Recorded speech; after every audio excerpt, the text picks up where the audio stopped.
tal? ¿Cómo les va? Una pregunta, ¿las heridas de una guerra pueden cicatrizar con el tiempo?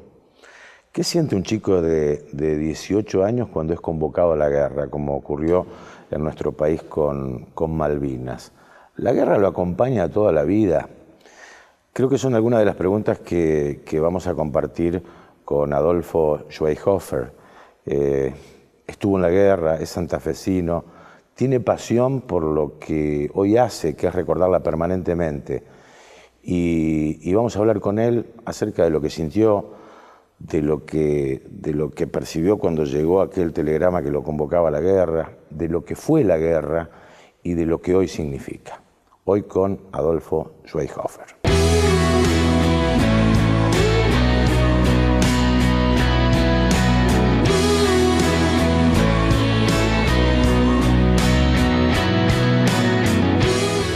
¿Qué tal? Pero, bien, bien. Gracias. Me gusta conversar de ese tema, sí. Que ya van 33 años, nada más ni nada menos, de aquellos que vivimos en ese abril de 1982. Y contame tu vida antes de ser convocado a la guerra. Terminando el Nacional Simón de Iriondo, y salí sorteado con el número 945. En esa época el sorteo para la colimba, esos números, ibas a la Armada, y fui contento, porque vengo de una familia de gente de Río, de abuelos inmigrantes, con mucha historia por conocer, por viajar, y lo tomé como una linda experiencia hacer la colimba. Nos mandaron una citación, nos presentamos aquí en el distrito de Santa Fe. Y nos fuimos un 3 de agosto de 1981, sí. 1.200 santafesinos, que fue una tanda que entró en Puerto Belgrano. Por eso Santa Fe tiene un número altísimo de muertos en la guerra, pertenecientes a la Armada y en particular al crucero. Hay casi 50 caídos santafesinos en el crucero General Belgrano, porque entramos una tanda de 1.000 y pico de muchachos, aquel agosto del 81, y de ahí a Puerto Belgrano. Claro, ahora, una cosa es decir, bueno, yo estoy contento porque voy al servicio militar con 18 años, y otra cosa en el servicio militar cuando te dice tenés que ir a la guerra.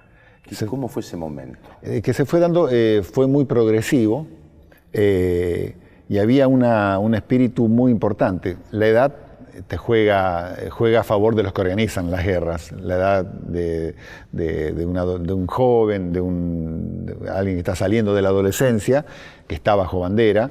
Hubo una campaña muy fuerte de defensa de la patria, de recuperar nuestro territorio, y cuando nos dimos cuenta, estábamos navegando para Malvinas. El 1 de abril, casi sin darnos cuenta, recuperamos Malvinas el 2. Yo estaba en un viejo buque de la Armada, donde estaba haciendo la colimba, junto con un grupito de santafesinos. Estábamos en la flota de mar. Y el 2 de abril nos dicen, dentro de 4 o 5 horas vamos a estar acompañando a la fuerza de desembarco que recupera la soberanía en Malvinas. ¿Y qué sentiste vos? Pero una alegría enorme. ¿Miedo? No, para nada. ¿No? Pero hoy tal vez tendría miedo, porque te das cuenta dónde estás y los peligros que hay. Pero en ese momento no, para nada. Aparte no se percibía la presencia del enemigo. Y los que iban a desembarcar eran otros. Nuestro barco estaba de apoyo, y a las 9 de la mañana, estando cerca de Malvinas, nos dicen, el objetivo se cumplió, la bandera de la República Argentina flamea nuevamente en Puerto Argentino, como se ha denominado a la capital de las islas. Bueno, fue una algarabía en el barco nuestro. Pero todavía no imaginaba la guerra. No, ni idea. Una inconsciencia muy grande. Pero ese era el espíritu, tal cual vos me preguntaste. Un espíritu de no dimensionar las cosas. No percibíamos el peligro en absoluto, y bueno, y así nació esa historia de aquel 2 de abril, ¿no? Ajá. ¿Y cuándo comenzaste a darte cuenta que de la algarabía pasaste a un gesto más adusto, más racional y decir, bueno, pero se puede venir la guerra acá por lo que hicimos? Me di cuenta cuando hunden el Belgrano. Nosotros después del 2 de abril volvimos con nuestro barco a Puerto Belgrano. A la semana estábamos de nuevo en Puerto Belgrano. Ahí un poquito ya nos empezamos a dar cuenta que la cosa venía brava, porque en nuestro barco cargamos combustible, víveres y municiones durante 2 o 3 días. En Puerto Belgrano era una revolución, el portaaviones con helicópteros cargando cosas, todos los barcos en aprestos. Y de hecho, el 15 de abril o por allí, uno o 2 días antes, no recuerdo, nuevamente al sur. Y nosotros no volvimos hasta el 20 y pico de julio. Nosotros tuvimos 3 o 4 meses en alta mar, entramos una vez a Ushuaia y después muy poca gente sabía dónde estábamos con nuestro barco. ¿Y cuando mataron a los chicos del Belgrano? Bueno, ahí nos damos cuenta porque las primeras fueron navegaciones, estábamos en alta mar, que anda un grupo de barcos ingleses por allá, nosotros vamos a ir por acá, protegiéndonos, en guardia.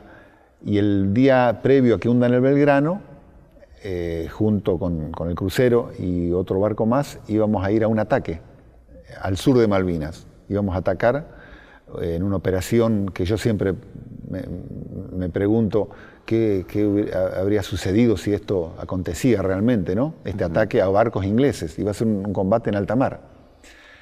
El portaaviones no puede salir, no puede largar sus aviones, que era también otro de los buques que iba a participar de este ataque a los barcos ingleses, y se corta eso el 1 de mayo. Estábamos muy cerca de las islas nuevamente, por el sur, por abajo de las islas, y ahí nos dimos cuenta porque estábamos en guardia. Fue una noche entera de navegación directa hacia barcos ingleses, y a la madrugada, cuando el portaaviones no puede largar sus aviones, se corta esta operación y se da una media vuelta hacia la zona del continente. Y bueno, ese domingo, eso era un domingo, el 2 de mayo, domingo 2 de mayo, que se estaba navegando el crucero Belgrano, el Piedrabuena, que era el buque mío, y el Buchar, que era otro buque, que siempre estábamos junto al crucero, navegando con punta hacia proa hacia el continente. A las 4 de la tarde le largan 2 torpedos al crucero, con cuestión de segundos. Nosotros estábamos muy cerca, no lo vimos, no lo veíamos porque estaba a 8 o 10 millas náuticas de distancia, y ahí nos dimos cuenta que ahí por primera vez la cosa fue en serio, porque nuestra alarma, cubrir puestos de combate, tirar las bombas submarinas al mar, navegación de evasiva, que es disparar porque te hunden a vos también, porque había sospecha de que lo podían atacar. Pues lo llamaban al crucero, lo llamaban por radio y no contestaban. Ahora, y ahí fuiste, claro, uno habla de chicos de 18 años, ¿no? Pero ahí vos fuiste consciente que podías estar al borde de la muerte o no. Mirá, o esto nunca apareció. En mi caso no. ¿No? En mi caso no. ¿Que no le tenés miedo a la muerte? No sé si miedo, tal vez la formación de cada persona. Ahora recuerdo gente mayor que yo, gente mayor que los otros, los oficiales, algunos, muy nerviosos. Con el tiempo te das cuenta que no querían estar debajo de la línea de flotación, que no querían ir a las máquinas, porque sabían que si venía un torpedo, no salís de abajo. Entonces, ahora, la actitud, o sea, la actitud tuya fue racional en aquel momento, porque está bien, pero todo el mundo tiene miedo a la muerte tal vez uno o lo enfrenta a eso. Sí, no, yo creo que era también un poco inconsciente, ¿no? Inconsciente, y también había, Guillermo, una gran camaradería a bordo. No había gente asustada, no había gente con pánico. Eso no veíamos un ambiente de temerosidad. Entonces, bueno, estamos en esta. Tal vez la gente más grande lo disimulaba muy bien. Yo no soy, ni me hago el valiente, ni tendría que ver hoy en esa situación, ¿no? Sabiendo que abajo tenés 3.000 metros de agua, 3.000 metros de agua o 4.000, y que puede haber un submarino a 300 metros que vos no lo vas a ver, porque los barcos nuestros eran muy viejos. Entonces, yo creo que es la inconsciencia. La palabra más adecuada es la inconsciencia ante el peligro, ¿no? Pero también había un espíritu muy grande porque nosotros también recibíamos información por radio, estábamos defendiendo nuestra patria, y no es un latiguillo, pero fue así. ¿Y qué pasó cuando empezaste a conocer o enterarte que tus propios compañeros empezaban a morir también? Justamente, eso fue un gran dolor, primero en la incredulidad, porque el crucero Belgrano medía 2 cuadras, tenía 200 metros de eslora, había 1.100 personas a bordo, yo había subido un par de veces, no podés creer que un barco de eso se hunda en una ciudad flotante con tanta gente. Y bueno, pasó ese domingo, cuando lo hunden, la confirmación no estaba, y al otro día, a las 9 o 10 de la mañana, nos avisan efectivamente que el barco no estaba, se había hundido, y que había náufragos en balsas, y que nuestro barco había sido asignado a rescatar náufragos, ¿no? Y ahí vienen sensaciones muy profundas de pensar, che, Adolfo Meca, el gordo Meca, que había entrado con nosotros, estaba ahí, estaba Chicho Montenegro de Recreo, estaban los amigos acá del Colegio Nacional, que habían ido de casualidad a ese barco, y yo, che, ¿qué habrá pasado? Bueno, ahí empieza ya una situación compleja. Un clic en la cabeza. Exactamente, pero con actividad laboral, porque nuestro barco tuvo que prepararse y a las horas encontramos la primera balsa y rescatamos 300 personas del agua en 2 días y medio.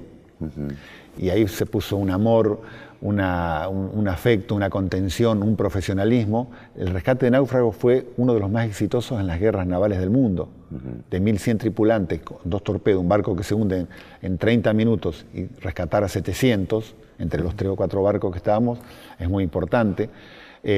Recibimos críticas también, porque cuando lo hunden al Belgrano, posteriormente nos enteramos que había gente que no estaba de acuerdo con la doctrina de cuando hunden un barco o cuando atacan un barco, los que están al lado tienen que disparar, porque te hunden a vos también.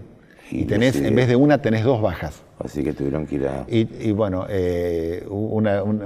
más de una vez alguna crítica malintencionada nos dijeron que eso también dolió mucho, ustedes abandonaron. Y los comandantes sabían perfectamente, cae un herido en el campo de batalla, no podés ir a recuperarlo inmediatamente porque seguís teniendo bajas. Vamos a hacer una pequeña pausa, después con todo gusto. La guerra, te dejo 2 o 3 temas pendientes. ¿La guerra te hizo más duro a vos? ¿Puede cicatrizar una herida de guerra? Bueno, enseguida. ¿Cómo no?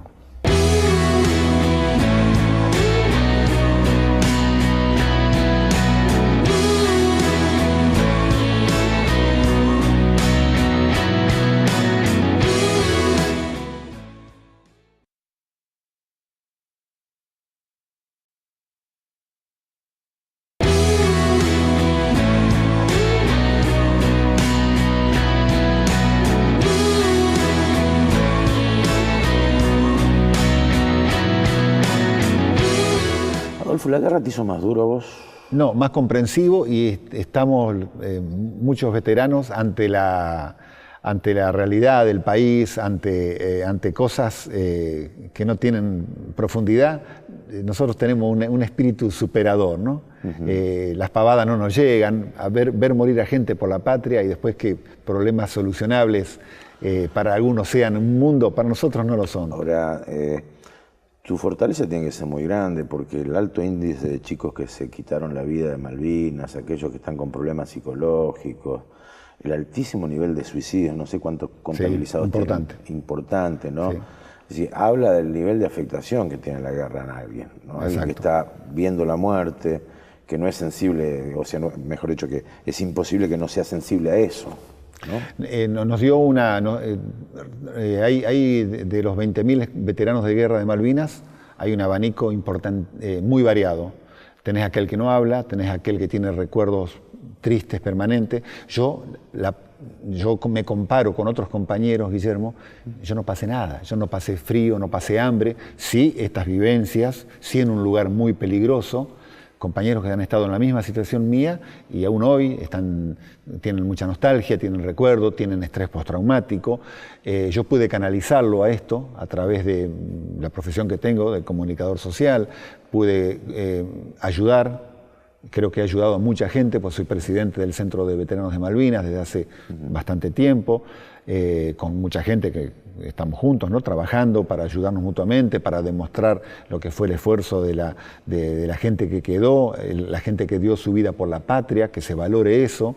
Entonces eso también me permitió a mí siempre mirar hacia arriba, ¿no? Y no estancarme. Pero la guerra produce heridas tremendas, nostálgicas, heridas físicas. Tenemos muchísima gente herida en combate. También tenemos las grandes alegrías de los condecorados por medallas al heroico valor en combate, que no se le entrega a cualquiera eso. ¿Y la mayor frustración que sentiste cuál fue? Una de las, no sé si frustración, pero el dolor más grande, nosotros estuvimos casi 4 meses en alta mar, defendiendo a la patria, estuvimos en la recuperación de Malvinas. Nunca vimos a los ingleses, yo siempre lo aclaro, nunca vimos un barco inglés, pero a 8 millas nuestras hundieron el Belgrano, que murieron 323 compatriotas. Estuvimos en el rescate de náufrago, estuvimos en varios eventos, 4 meses fuera de casa. Lamentablemente la batalla de Malvinas terminó con la bandera inglesa nuevamente acá a 2.000 kilómetros de Santa Fe. Y el mayor dolor que tengo es cuando llegamos el 20 y pico de julio, a 4 meses de habernos ido de Puerto Belgrano, volvemos a Puerto Belgrano, entramos a las 10 u 11 de la mañana con un día muy claro, con un lindo sol. Entrar a Puerto Belgrano navegando, y todos los del barco, del destructor Piedrabuena, estábamos en la cubierta mirando, porque volvíamos a nuestro puerto. Ver que faltaba el crucero Belgrano fue tremendo. En la escollera faltaba el crucero y que no había nadie para recibirnos. Nadie. Dos muchachos nomás, 2 suboficiales para recibir la marra. Ahí comenzó la desmalvinización. Los mismos militares que iniciaron la guerra y que nos mandaron a Malvinas y que nosotros cumplimos con honor, nos ignoraron. El puerto de Puerto Belgrano es muy parecido al puerto de Santa Fe. Un dique y la cabecera, el edificio central. Cuando volvieron de la guerra no los recibió. No los recibió nadie. No mandaron una banda, no mandaron una delegación, ni un protocolo, no para recibirnos con vítores ni con loas, pero sí con el reconocimiento a gente que había estado. Eso fue una cosa tremendamente frustrante y es una de las cosas más amargas que tengo. Comparalo a los muchachos que volvieron, que estuvieron en las islas, que estuvieron 3 meses, que volvieron con 20 o 30 kilos menos de peso, mal heridos, sí, y que los metieron también en un colectivo con vidrios tapados con diario y los escondieron en un regimiento. Y yo creo que también hubo otro gran golpe de frustración para ustedes cuando llegaron acá, que las Fuerzas Armadas los ignoró, que el pueblo los ignoró, que no le dieron trabajo porque eran los muchachos de Malvinas, y que prácticamente lo discriminaban porque eran los muchachos de Malvinas. Era en Buenos Aires. Nosotros en Santa Fe tuvimos,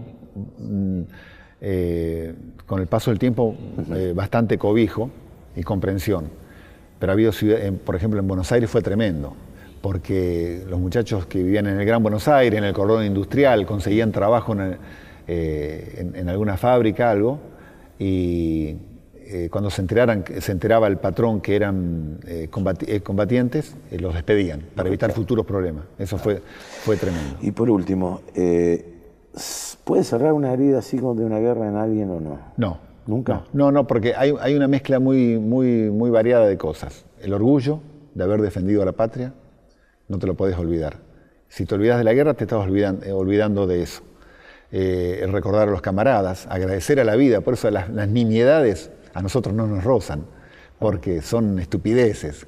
Ver un compañero muerto, yo he sacado, siendo un colimba, y al tercer día del rescate, tengo el orgullo ese de haber agarrado a colimbas amigos míos, de acá de Santa Fe, que estaban en una balsa, y porque ya el trabajo nos había superado, y sacar muchachos helados, que eran una barra de hielo, después escuchar en una balsa del Belgrano que te griten ¡Viva la patria!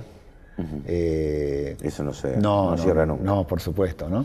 Hay que canalizarlo, para ser positivo, para que no te haga mal, para no deprimirse, recordar con honras, y lo principal, que no es nuestra lucha, Guillermo, por nuestro sufrimiento, nuestras cosas pasaron el camino. Hoy la gente nos reconoce mucho, es importantísimo, pero lo más importante que es nuestra lucha, que a 2000 kilómetros de Santa Fe, a 500 kilómetros de la Patagonia, están los ingleses, y eso nos tiene que molestar a todos los argentinos.